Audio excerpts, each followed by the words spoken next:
There, bike enthusiasts and fellow YouTubers. Forgive my lack of professionalism, but I was just so excited about this horn installation that I thought I'd share some of my upgrades to my 2009 Yamaha VStar. It's a 950. Perhaps third hand at this point. I haven't had it too long, but I'm excited about the bike as an entry-level V-twin, and wanted to share with you not only the horn upgrade, which is what this is mainly about, but also a couple of the other little things I did while on that journey. One of the first things that needed to go was the old lead acid battery that was in there. The cranking power this time of year, videoing this early spring at the moment, but I did have the bike out a few times this winter.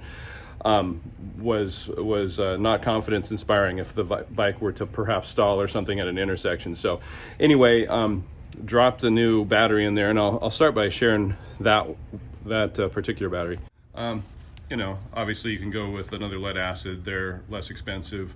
I found a pretty good deal on this lithium ion battery from Amazon, MMG4. It lists as compatible with this bike, you know, using their bike and automotive tool on Amazon. It even says, you know, Yamaha compatible on the label. I was a little concerned when I first pulled the battery out because it's a lot shorter than the battery compartment that's, you know, underneath the seat here. But it did come with a couple plastic risers that you snap on the bottom to get it to level up so that you're not having to dangle the, you know, anode and cathode wires down in there and have a funny angle to screw them in. So nice little bonus is that it's got a test light on it. Not that I'm going to be popping the seat off all the time to check that, but it's kind of nice if, you know, to help with troubleshooting if you think there's some charging issue with the battery.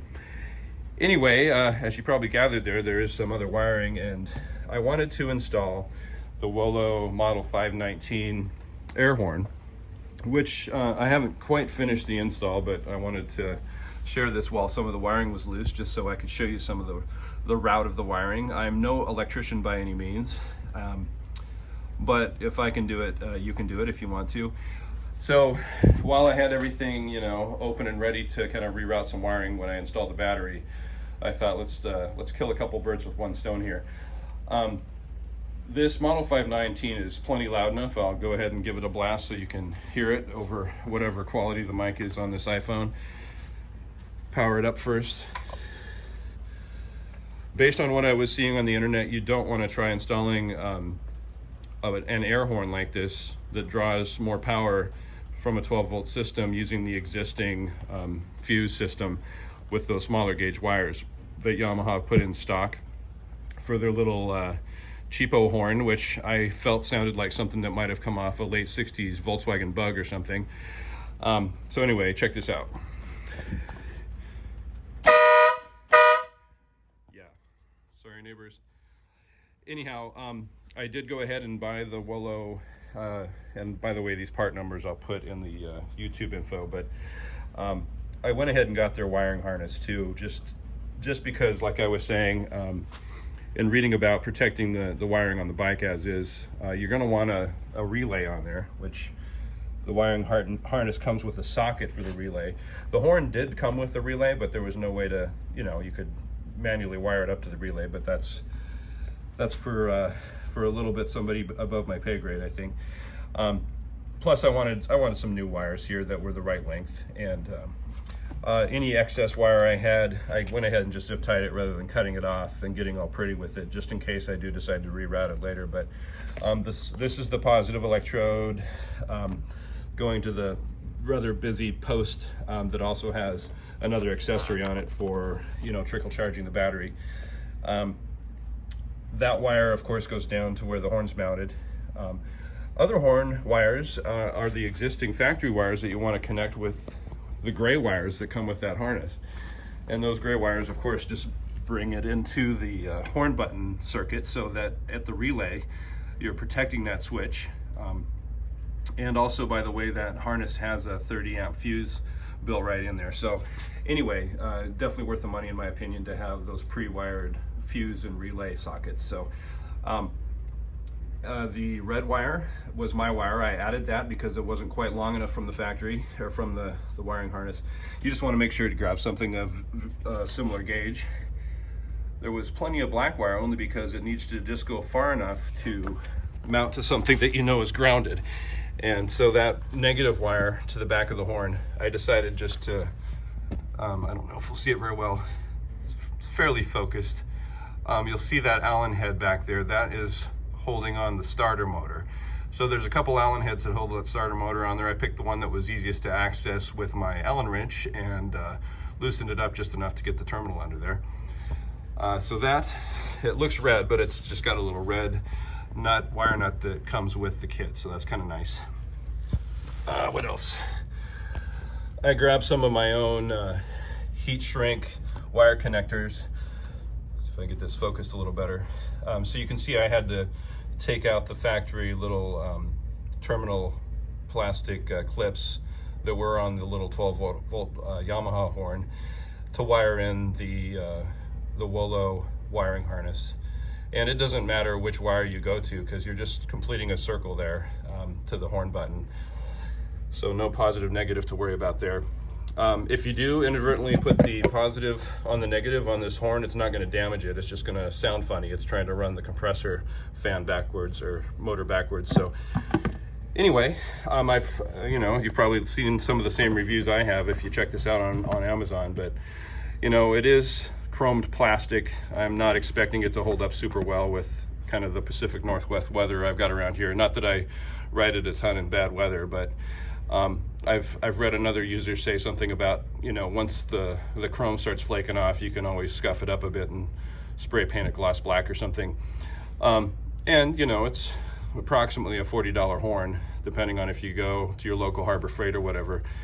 So depending on how you feel your budget works, if it lasts a year or two and you like the horn, just swap it out with a new one every couple of years. It seems like a worthy investment in something that's going to potentially save your life on the highway. So anyway, just maybe to keep this going a little bit further here, I don't intend to leave these wires loose, obviously, but at the same time, I don't know that I'm going to put a wire wrap on it. I will zip tie them to the existing wires that are behind the rectifier there.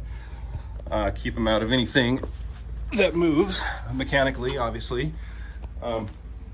Perhaps the most helpful tip is, if you are installing this on a Yamaha anyway, and you can do this on any bike, don't be afraid to take off some of the decorative panels that are on the side of the bike. I took off the little protective cover there above the belt, just so it was easier for me to route the wires. It's just a rubberized grommet that you snap the plastic painted body cover panel onto, and then one Allen bolt that goes there. If you've got smaller hands than me, that's actually a bonus for this, because there's a few tight spaces. Maybe you have a child that can help you with it a little bit, but more than anything, it just takes some patience to wire it down past the belt assembly, which you obviously want to stay away from.